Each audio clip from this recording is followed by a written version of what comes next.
तक से एएसआई संदीप लाठर की आज जुलाना में 13वीं आयोजित की गई है और इसी बीच मामले में एसआईटी ने अपनी जांच पड़ताल शुरू कर दी। एएसआई संदीप लाठर का एक सीसीटीवी फुटेज भी सामने आया है। सुसाइड से करीब 1 घंटे पहले स्कूटी पर खेतों की तरफ जाते दिखे थे संदीप लाठर। एएसआई संदीप लाठर की पत्नी संतोष की शिकायत पर एफआईआर भी दर्ज कर ली गई, वो भी सामने आई है। 4 आरोपियों को नामजद करते हुए अन्य के खिलाफ सीबीआई जांच की मांग की गई है। इस अर्जी के जरिए ये लड़ाई ईमानदार अफसरों और भ्रष्ट अफसरों के बीच है। दोनों परिवारों की ही संपत्ति की भी जांच हो, ऐसा कहना है एएसआई संदीप लाठर की पत्नी का। तो ये बड़ी खबर है आपके टीवी स्क्रीन पर। ये सीसीटीवी फुटेज है जो सामने आया है। स्कूटी से एएसआई संदीप लाठर खेतों की तरफ जाते हुए नजर आए और ये उनके सुसाइड से पहले का एक फुटेज सामने आए। मेरे साथ इस वक्त हमारे ब्यूरो देवेंद्र दांगी जी जुड़ चुके हैं इस खबर पर। दांगी साहब, प्रदेश में एक के बाद एक 2 पुलिस अधिकारियों के सुसाइड मामले ने बड़ा हाई प्रोफाइल बनाया था। इस मामले को लगातार सुर्खियों में मामले बने रहे। पहले आईपीएस वाई पूरन कुमार और फिर एएसआई संदीप लाठर की सुसाइड ने हड़कंप सा मचा दिया था चारों तरफ। एएसआई संदीप लाठर मामले में एसआईटी का गठन हुआ है जो जांच अपनी शुरू कर चुकी है। उनकी पत्नी की शिकायत पर एफआईआर भी दर्ज की गई है। अब एक सीसीटीवी फुटेज भी सामने आया है जिसमें एएसआई खेतों की तरफ जाते हुए नजर आ रहे हैं। क्या उसी दिन का ये सीसीटीवी फुटेज है दांगी साहब?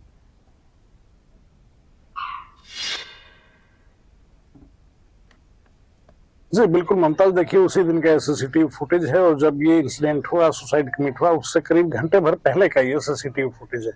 अगर सारी चीजों की अगर टाइमलाइन मैच करके देखें तो सारी चीजें एक दूसरे से इंटरकनेक्टेड और मैच होती दिख रही हैं, क्योंकि जब ये सीसीटीवी आया है, ये सीसीटीवी दरअसल लाडौत गांव में घर के बाहर लगे सीसीटीवी कैमरे की फुटेज है जो दर्शक देख पा रहे हैं। और इसमें बाकायदा मेटेलिक कलर की स्कूटर पर अकेला जो है वो assistant sub inspector Sandeep Lathar वो जाते हुए नजर आ रहा है। वो शहर की तरफ से गया है और खेतों की तरफ का ये रास्ता है जहाँ की सीसीटीवी फुटेज मुमताज दर्शकों तक पहुंच पाई है। ये इस चीज को भी प्रूव करता है कुछ, क्योंकि क्वेश्चन जो है ना सोशल मीडिया पर ये भी उठ रहे थे कि संदीप लाठर के साथ कोई और था या कोई जब उसने सुसाइड कमिट किया तो उसके शायद उसके साथ कोई और रहा होगा। लेकिन ऐसी थ्योरी को ये सीसीटीवी फुटेज भी कहीं न कहीं गलत साबित करने का काम जरूर कर रहा है, क्योंकि इसमें अकेला जो है वो स्कूटी पर जाते हुए नजर आ रहा है।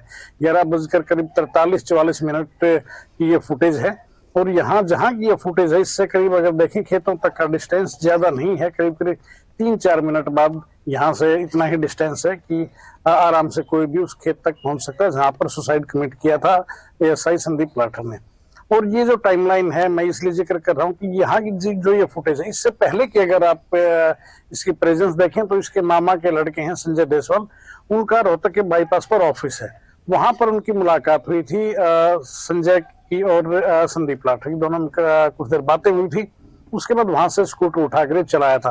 वो जो टाइम है वो भी मैच कर रहा है सीसीटीवी के हिसाब से। जो सुसाइड कमिट करने का टाइम है वो भी कहीं न कहीं मैच कर रहा है। इसके करीब जो ये सीसीटीवी फुटेज है जो दर्शक देख पा रहे हैं, 11:43 का ये सुबह का वक्त है। और उसके बाद जब संजय जो देसवाल है इनके लाठर के मामा के लड़के, उनके पास जो पहली दफा जब ये सूचना आई थी कि कोई मिस हैपनिंग हुई है, कोई अनहोनी हुई है, उसमें और इसमें करीब घंटे भर का अंतर है। इन बिटवीन जो है 4 पेज का सुसाइड नोट लिखा गया, एक मोबाइल से वीडियो बनाई गई। कुल मिलाकर सारी चीजें मैच कर रही, क्योंकि जिस कलम से जिस पेन से वो सुसाइड नोट लिखा गया था वो भी स्पॉट से ही जब पुलिस जांच के लिए पहुंची तो वहां से रिकवर किया गया था। तो इसमें तो कोई दो राय नहीं है कि ये सीसीटीवी को लेकर जो सवाल जो थे वो उन कई सवालों का जवाब जो है मुमताज वो ये सीसीटीवी फुटेज अपने आप दे रही है कि संदीप लाठर अकेला था, उसके साथ कोई नहीं था जी। दूसरी तरफ अगर इसमें अपडेट की बात करें तो आज जुलाना में रस्म 13वीं जो है आज संदीप लाठर की होगी और उसमें हो सकता है कि बड़े राजनीतिक चेहरे भी नजर आए या कुछ जो पुलिस अधिकारी हैं वो भी नजर आए, क्योंकि अंतिम संस्कार पर भी आपने देखा होगा कि हजारों लोगों की भीड़ उमड़ी थी और शहीद के माफिक जो है संदीप लाठर का पूरा जो आखिरी सफर था वो पूरा हुआ था। और बाकायदा हरियाणा पुलिस के जो टॉप कॉप हैं यानी कि डीजीपी का मैं जिक्र कर रहा हूँ वो भी वहां पर पहुंचे थे। उसके बाद भी एक दिन पहले भी वो परिवार से मिलकर गए, सांत्वना जताई है और भरोसा दिलाया है कि पुलिस पूरी ईमानदारी और लगन से इस केस को देखेगी और परिवार के साथ इंसाफ किया जाएगा।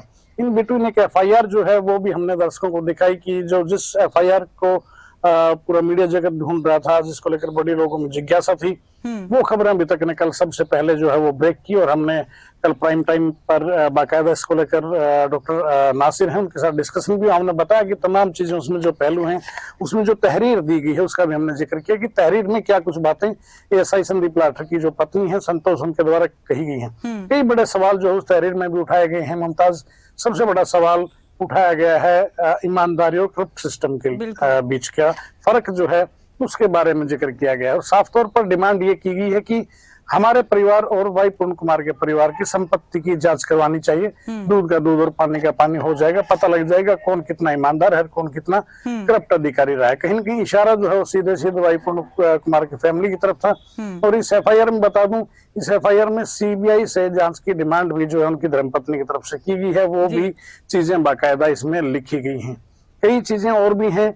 नाम जो है बता दूं, इसमें कुछ 4 लोगों को बाई नेम किया गया है। सुनील का नाम है पॉइंट नंबर 1 पर, जो कि एसआईएस रहा वाई पूर्ण कुमार के वक्त रोहतक आईजीपी ऑफिस में। उनके अलावा सेकंड जो पॉइंट है उस पर है सुशील कुमार, ये गनमैन रहा, सुरक्षा कर्मचारी था आईजीपी वाई पूर्ण कुमार का। इसे पिछले दिनों आपको ध्यान होगा, इसे रोहतक पुलिस ने अरेस्ट किया था और इसके संदर्भ में FIR number 319 urban state police station में रोहतक के दर्ज है। 319 नंबर एफआईआर पीसी एक्ट है, प्रिवेंशन ऑफ करप्शन एक्ट में वो एफआईआर दर्ज हुई है। उसके बाद ही नेक्स्ट डे जब ये एफआईआर दर्ज हुई थी 6 तारीख को, उसके नेक्स्ट डे ही जो है वाई पूर्ण कुमार ने चंडीगढ़ सेक्टर 11 में अपने घर पर बेसमेंट में सुसाइड कर लिया था। उसके बाद से तमाम घटनाक्रम बदला। फिर 14 तारीख को assistant sub inspector Sandeep Lathar है, इन्होंने भी सुसाइड कर लिया। और उससे पहले बाकायदा 4 पेज का सुसाइड नोट लिखा, एक वीडियो बनाई। वीडियो में साफ तौर पर कहा गया कि ईमानदार अधिकारियों को टारगेट किया जा रहा है, बेईमान लोगों को कहा गया कि बेईमान लोग एक साथ हो गए हैं, ईमानदार अधिकारी जो है उनको काम नहीं करने दिया जा रहा। 2 अधिकारियों की खासतौर से तारीफ भी संदीप लाठर ने कहीं की थी। उसमें डीजीपी हरियाणा सुरजीत कपूर का बाकायदा नाम लेकर कहा था कि ईमानदारी से काम कर रहे हैं। दूसरा जो नाम था, बड़ा नाम था, वो था आईपीएस अधिकारी रोहतक एसपी जो रहे हैं मुमताज बिजारनिया, नरेंद्र सिंह बिजारनिया, उनको भी बेहद ईमानदार अधिकारी के तौर पर इन्होंने बताया था अपनी जो वीडियो थी उसमें। और उसके बाद से देखिए ये घटनाक्रम बड़ा तेजी से बदला है। और फिलहाल की अगर बात करें तो एसआईटी गठित कर दी गई है। 4 सदस्यों की जो है वो एसआईटी है। डीएसपी सत्र के जो अधिकारी हैं वो उसको चेयर कर रहे हैं और उनकी सुपरविजन में एसआईटी ने मामले की जांच पड़ताल भी कहीं न कहीं शुरू कर दी है। कल भी हमने देखा कि एसआईटी के जो मेंबर हैं वो बाकायदा रोहतक से गए और जो संजय जो देसवाल हैं, जो कि इसके मामा के लड़के हैं, संदीप लाठर के मामा के लड़के, उनसे भी बातचीत की। और जो इस रास्ते पर जो भी सीसीटीवी लगे हुए हैं उन जगहों को भी स्कैन किया गया बाकायदा मुमताज। और उसी दौरान जो है ये सीसीटीवी फुटेज भी जो है पुलिस को मिली है। इसमें संदीप लाठर अकेला जो है जाते हुए नजर आ रहा है। कहीं न कहीं कहा जा सकता है कि तेजी के साथ पुलिस ने अपनी इन्वेस्टिगेशन जो शुरू कर दी। अब देखने वाली बात ये होगी कि आगामी जांच जो है उसकी दशा और दिशा क्या रहती है। मुमताज, दांगी साहब, आपका बेहद शुक्रिया इस अहम खबर पर मेरे साथ बने रहने के लिए। बहुत बहुत शुक्रिया आपका। फिर आपसे अपडेट्स लेते रहेंगे। तो एसआई संदीप लाठर सुसाइड मामले में जांच तेज कर दी है एसआईटी ने। और इस बीच एक और सीसीटीवी फुटेज सामने आया है। उनके सुसाइड से तकरीबन 1 घंटे पहले का ये फुटेज है, जब संदीप लाठर स्कूटी से खेतों की तरफ जाते हुए नजर आ रहे हैं।